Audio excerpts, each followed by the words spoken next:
This is Luke Rosa of the Cleveland Browns.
All right, that's enough of that. All right, so the 2018 league season has begun, starting with free agency, and wow, it really started Friday with the Browns kicking it off with a lot of trades. Well, with a few trades. They picked up Jarvis Landry because you needed a dependable wide receiver. So that's a start because Josh Gordon might fall into rehab at any minute, and Corey Cole, Mr. Glass.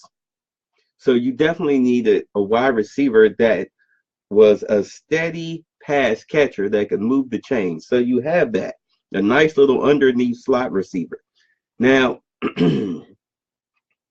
I don't think the Browns are done addressing the wide receiver position. It's just Wednesday. We'll find out. We'll find out. Now, a lot of people are talking about Terrell Pryor.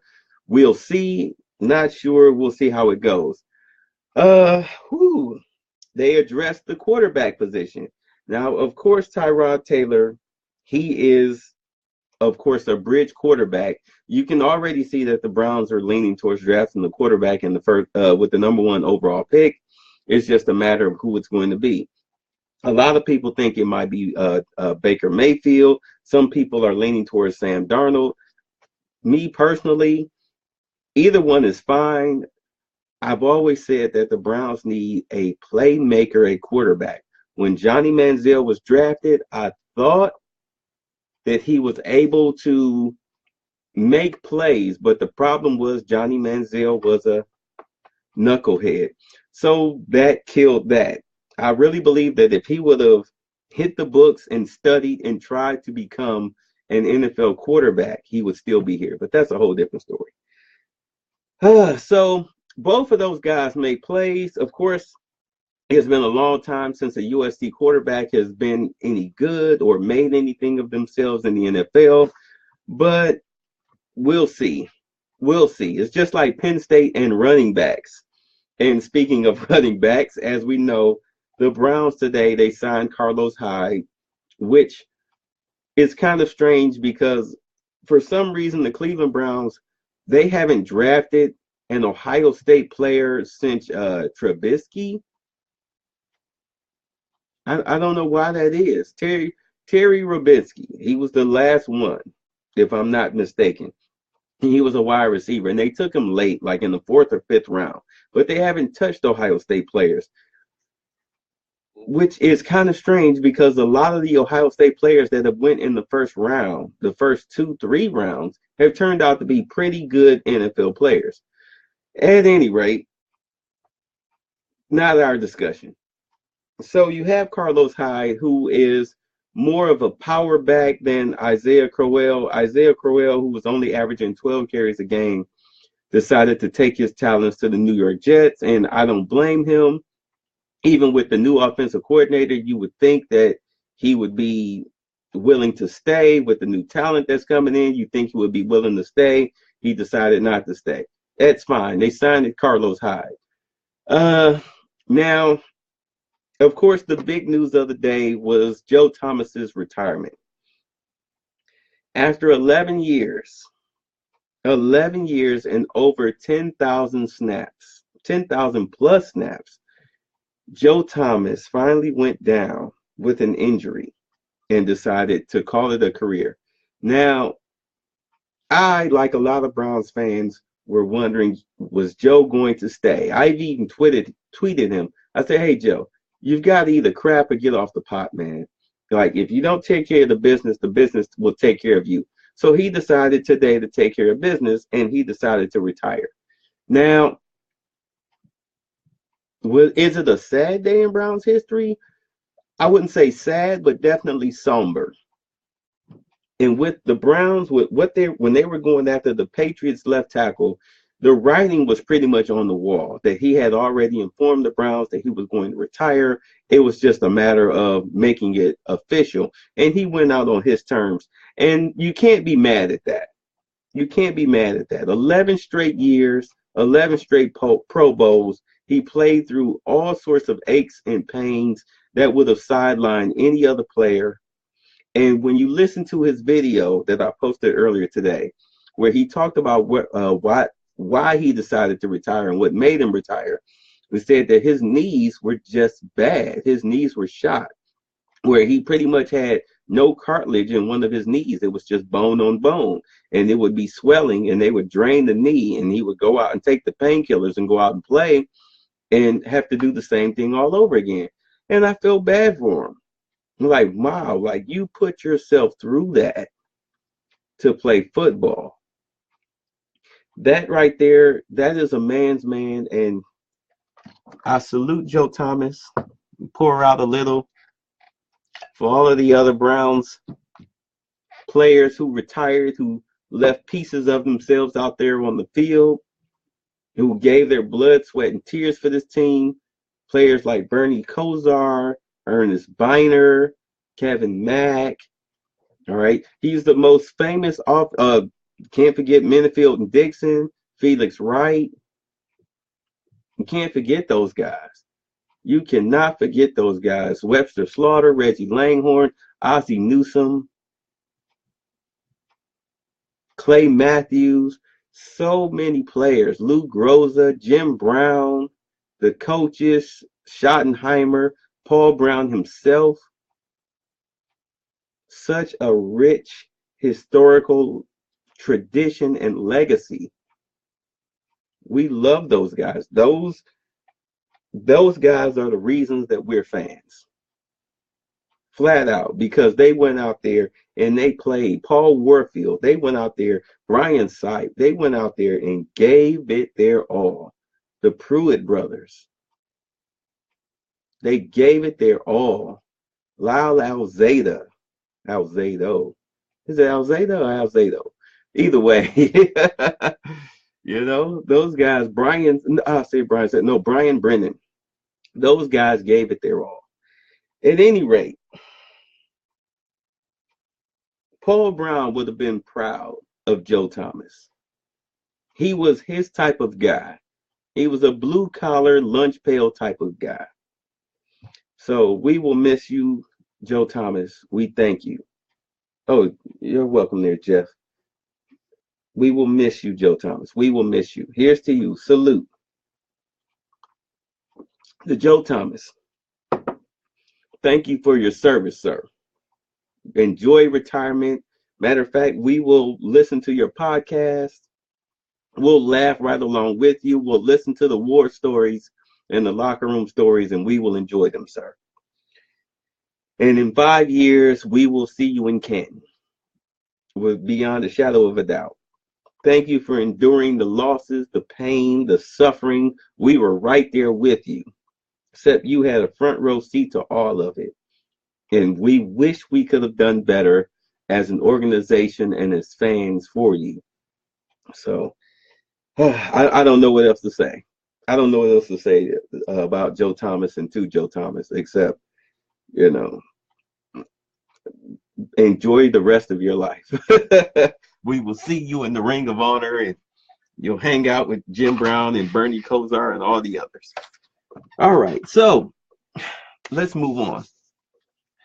In the event of Joe Thomas's retirement, John Dorsey, a guy whose name I couldn't even remember in January, has got our eyes and ears all perked up. He's got us all talking. He has the NFL Network, Skip and Shannon, ESPN. Everybody is talking about the Browns. They've camped out Didi Iguodala. They've camped her out in Berea because of what John Dorsey is doing here in Cleveland for the Browns. So they've already signed 2 offensive tackles in Chris Hubbard and Donald Stevenson. Now, these guys that I'm about to read off, these guys are high character guys, but they're also good players, good solid players that a lot of people like. All right. These are guys who can get it done, and do understand that a lot of these guys are either free agents or salary cap cuts.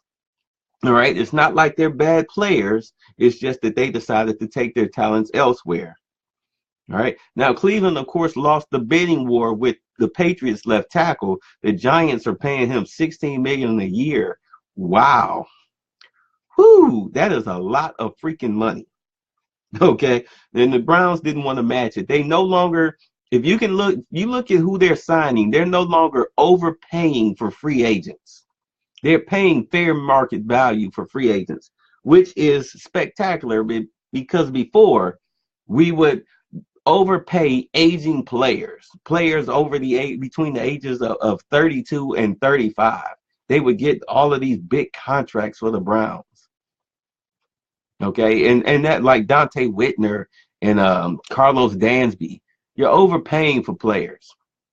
So they're not doing that anymore. John Dorsey is, as we keep saying, the Browns needed a football guy, but what we were really trying to say was that the Browns needed a football guy that knew what he was doing. We finally have a football guy that knows what he's doing. We have a football staff that knows what they're doing in that front office. Finally, it looks like they've got it right. Now, of course, as you know, as I said, they signed Carlos Hyde. Carlos Hyde, he's not as quick as Isaiah Crowell is, but he can still hit the hole. He will run over a guy or 2 or 3. He can make catches out of the backfield. He is a very versatile guy. He's just not shifty, but he is very fast and he's big.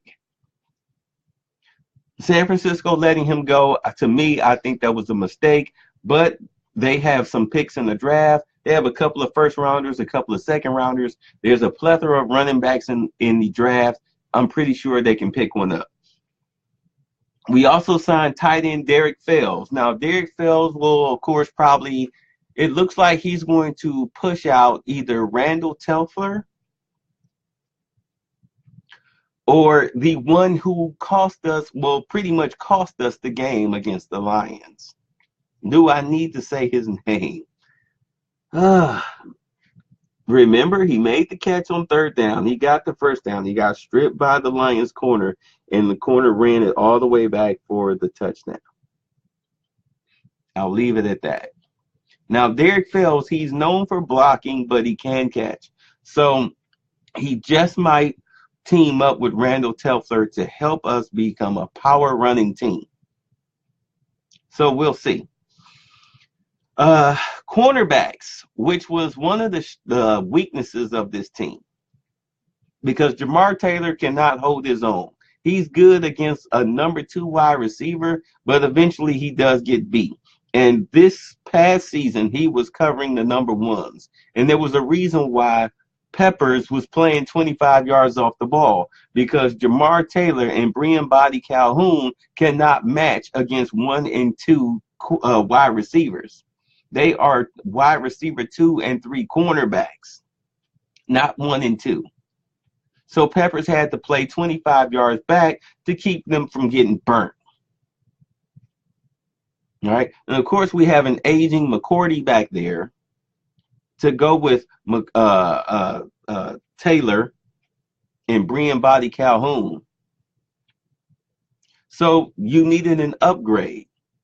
And I'm surprised that they didn't switch McCourty to free safety, but I guess that's not a natural position for him. So Of course, as you know, they traded with the Green Bay Packers for the one defensive back that they're penciling in at free safety.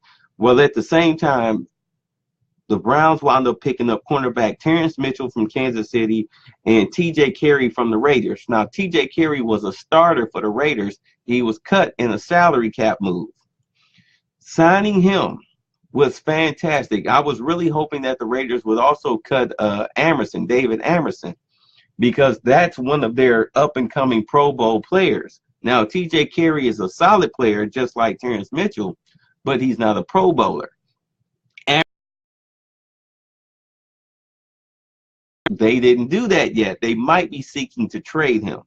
Who knows? But it depends on what they ask for. But with Terrence Mitchell and Carey, and you have Howard Wilson coming back this season, you've got a lot of competition in that defensive back room, and no telling what they might do in the draft. I would still go after Minkah Fitzpatrick, but if they feel comfortable with what they have in the room right now, then I could see passing on Minkah Fitzpatrick. So to close it out for the day, they picked up defensive end Chris Smith. All right, so he'll more than likely back up either Myles Garrett or Emmanuel Ogbah. He'll back one of those guys up, because when we didn't have Garrett for the first 4 games of the season, okay, the defensive line could not hold their own. Matter of fact, when Ogbah and Garrett were on the field together, the pass rush was amazing.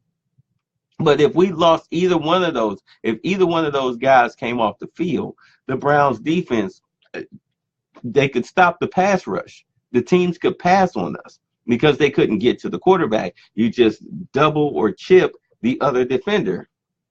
Am I happy about them trading Danny Shelton?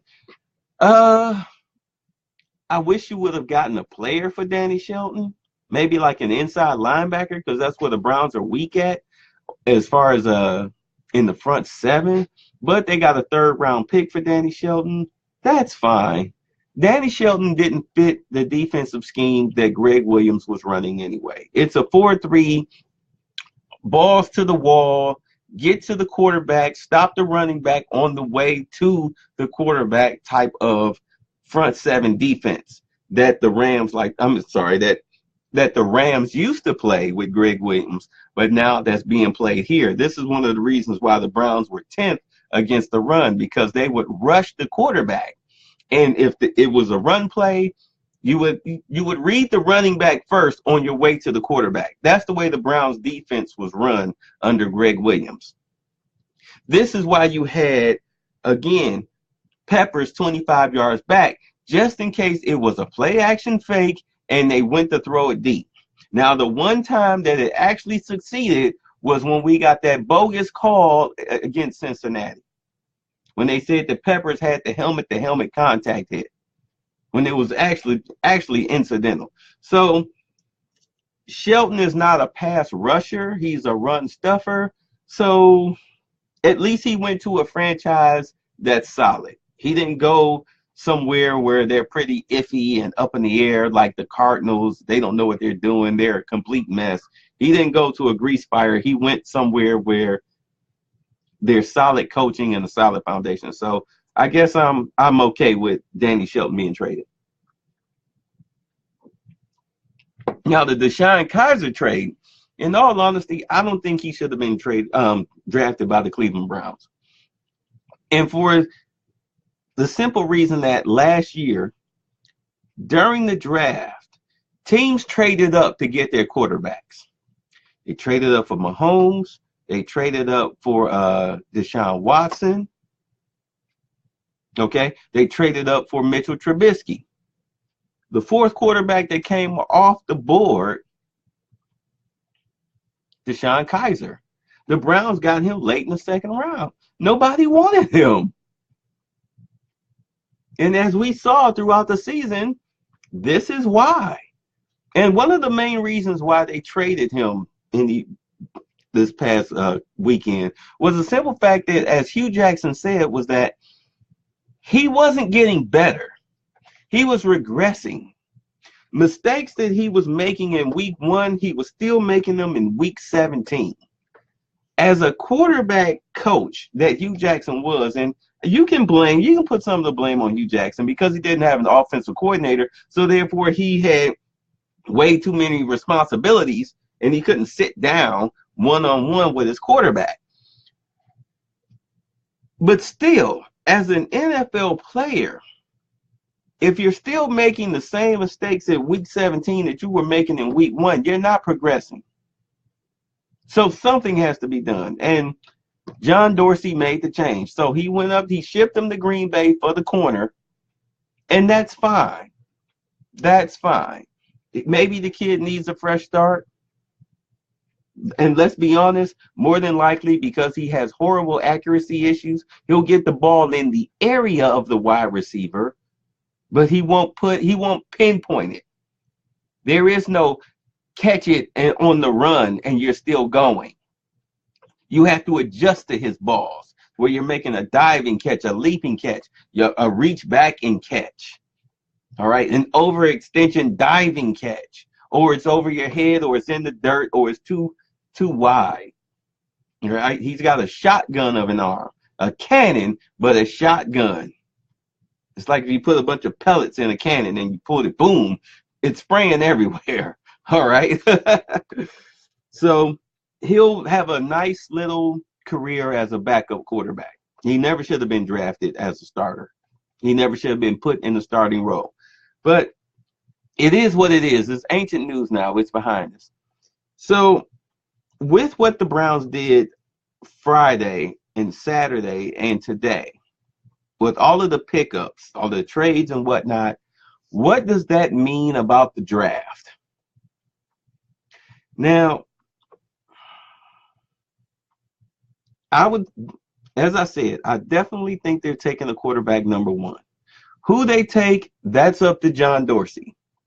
Hugh Jackson is not calling the shots. As you can see, that's the very reason why the A.J. McCarron is not on the Browns roster. That's the very reason why nobody in Cleveland is talking to A.J. McCarron. It's John Dorsey's show. He's grabbing all of the talent. Now, at 4, I would say, personally, with the number 4 overall pick, oh my goodness. Let's look at the holes that this team has. As of today, right now, one of the biggest holes was at quarterback. They filled that, but they're going to, of course, draft a quarterback. Running back, they took care of that when they signed Carlos Hyde. Will they take a quarterback in the first round? I doubt it very highly. Will they take one in the second round? I doubt it very highly. But you never know. You never know. All right. Everybody is talking about this defensive lineman, Chubb. I doubt that. I doubt that because you just signed a defensive lineman and you have Caleb Brantley and Ogunjobi. Those guys are pretty good. Also, you have Jamie Meter. Those guys are pretty good. So your defensive line is pretty much set. Linebacker. I think the Browns' biggest weakness is at middle linebacker when it comes to the front 7. Middle linebacker is bad. And I know everybody was talking about not Schwab. Oh my God, I forget the middle linebacker's name for Cleveland. Sorry, but he's just that forgettable. He's just that forgettable.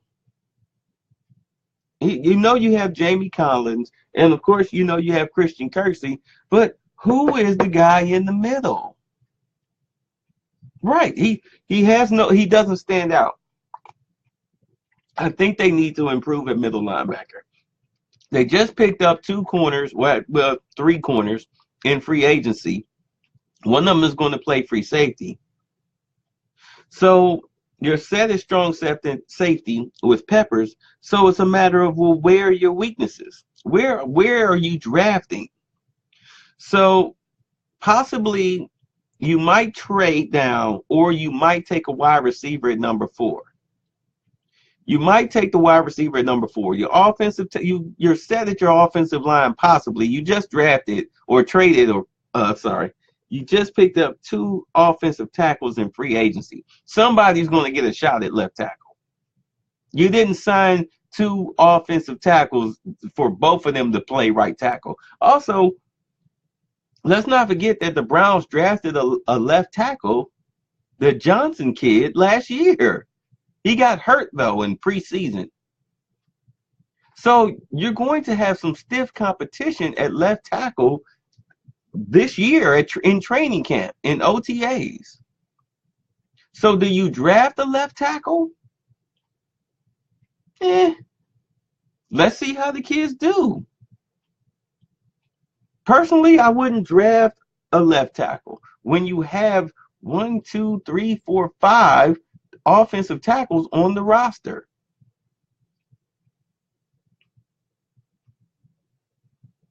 I'll let the kids play. The kids already have on the team. Let them play. Let's see what they can do. So with your first 2 picks, you're looking at quarterback, you're looking at wide receiver. With your 3 second-round picks, I would still go middle linebacker,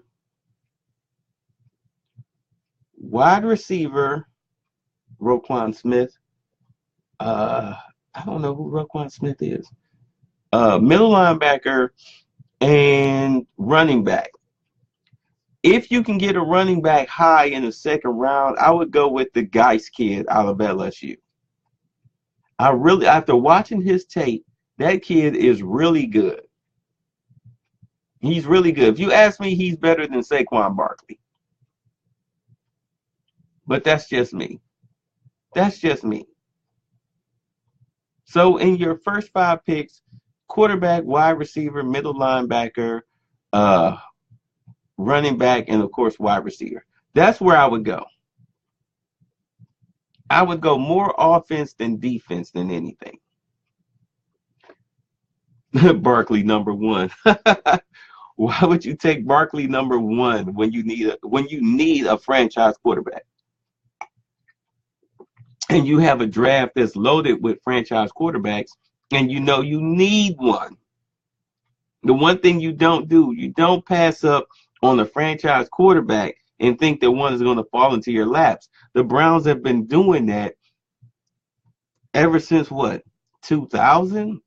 Well, of course, because in '99 we drafted a franchise quarterback in Tim Couch, and the organization ruined him. Flat out ruined him, destroyed his arm.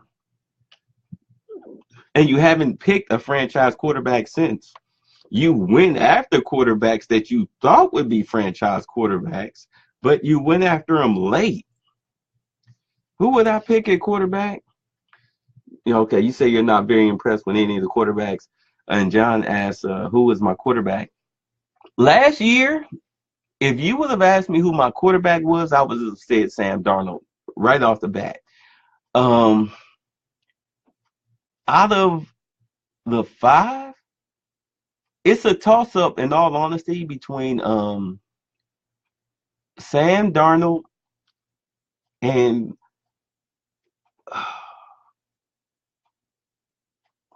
man.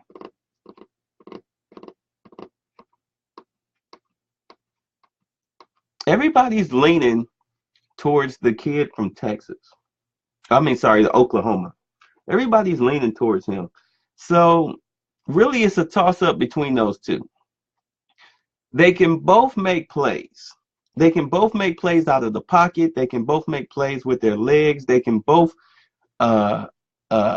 read a defense very well. I know Darnold didn't have a great game against Ohio State. I was in Atlanta visiting relatives, and I watched that game, and I was like, oh my God.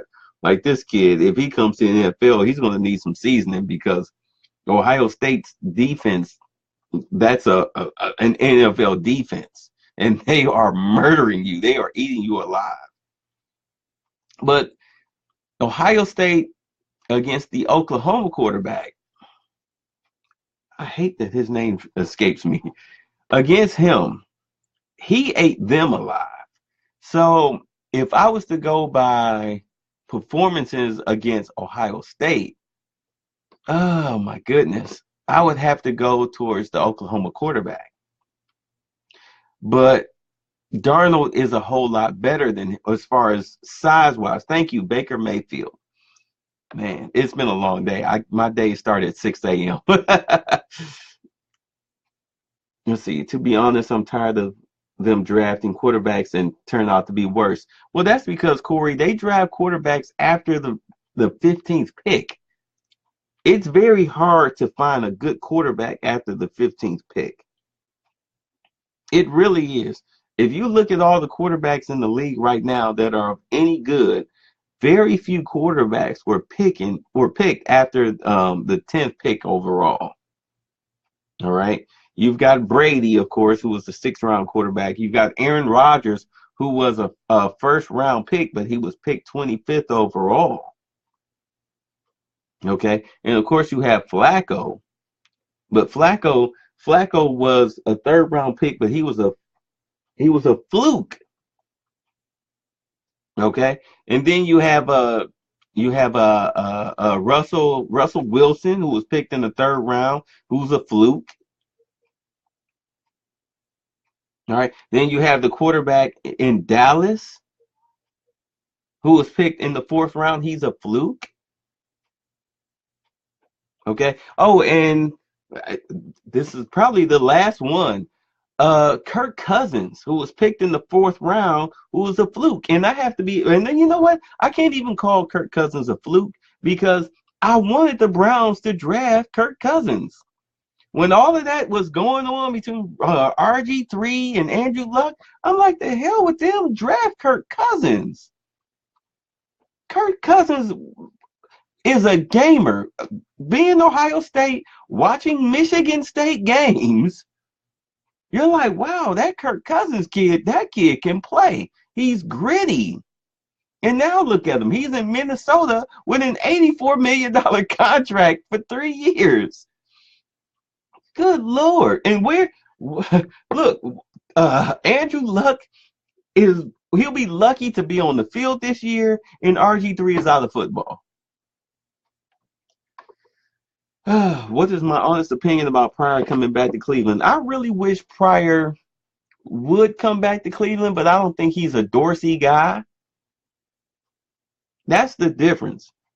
He's a Hugh Jackson guy, but he's not a John Dorsey guy. And John Dorsey is the one that's making all of these picks. He's the one that's acquiring the talent, making the trades. He's calling the shots. Hugh, I'll get the players. You just coach. Flat out. That is how they're doing this in Cleveland now. There is no, well, we'll have a power struggle. That's not going on. The only thing that John Dorsey can't do is fire Hugh Jackson right now. But with this roster that he's putting together, Hugh Jackson has to win, I would say, at minimum 5 games to keep his job. But I would love to have Pryor back because I love Terrell Pryor's fire. I think he's got a lot of talent. I think Hugh Jackson did a great job of utilizing his talent. The problem was he just didn't have a quarterback to get him the ball. Now he's got a quarterback to get him the ball, and the Browns probably don't want him. So I think Hugh Jackson has to really, really lobby in order for Terrell Pryor to be back on this roster.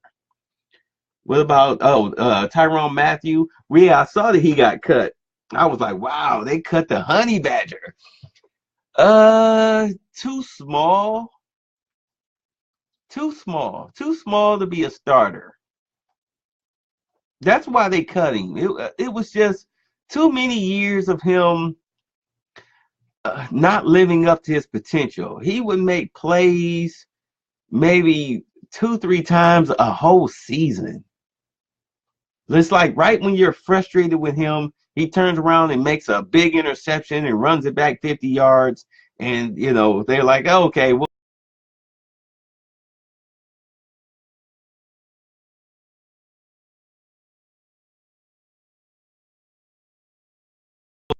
When I found out Jordy Nelson was cut, I was like, yep, like somebody in Cleveland needs to call Jordy Nelson, because you need somebody else to help move those chains. But it looks like Jordy Nelson wants to go to New England. He wants to try to win another Super Bowl. I don't think he's trying to come to Cleveland. I mean, he's 32 years old. He's probably got a good 2-3 years left as far as his NFL life goes.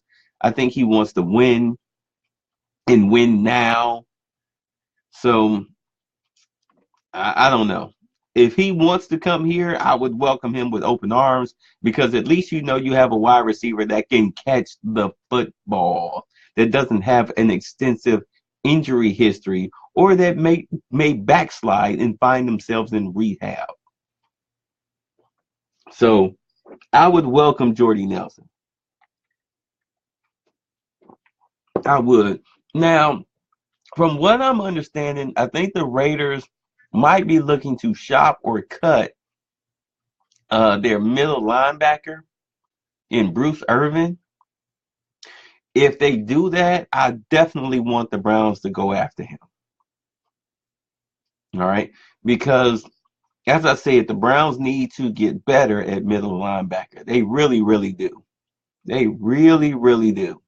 And I feel that once they get better at middle linebacker, now that they've solidified their secondary, that defense will actually be better, especially on third down. If I was Cleveland, I would have Joe Thomas train them tackles. Yeah, but it's up to him if he wants to coach or not. It really is. But it depends on who the Browns offensive line coach is. Because if you have a line coach that's as good as Munchak, or even McKittrick that used to be out in San Francisco, you've got a good offensive line coach, you'll be all right. Now, when they did have a good offensive line coach, that was the guy in Pettine's second year. I forget his name, but he wound up having a drunken fight with a girlfriend of his. And the Browns, instead of putting him in rehab, they fired him. And that was the year that after the Browns went 7-9, they went 13-3. I mean 3-13, excuse me. Because the offensive line was bad. And that's because they didn't have a good offensive line coach. So we'll see what happens. See if he's worth the chance, right? I think Joe Thomas probably wants to take a break from football as far as being around football operations and everything. A lot of people, they say that he's good with media and radio. He's got his podcast going, which I want to check out now, since that appears to be his main focus now, and see what he has to say and see if he really is any good. But a lot of people are liking Joe Thomas's podcast. So, of course, in the off season, he's going to make the rounds. He's going to do the ESPN Car Wash and the Fox Sports 1 sports shows and everything, and they're going to talk about his career and whatnot. So we'll find out. So the Browns, of course, they're not done with free agency. They added 10 players. They've lost 3 that they didn't mind getting rid of. Man, in John Dorsey we trust. That much I can say for sure. John Dorsey we trust, and he is definitely he's definitely changing the minds and the attitude of Cleveland Browns fans and the players. As long as he doesn't end up like Dwayne Bowe. Oh yeah, Dwayne. Oh my God.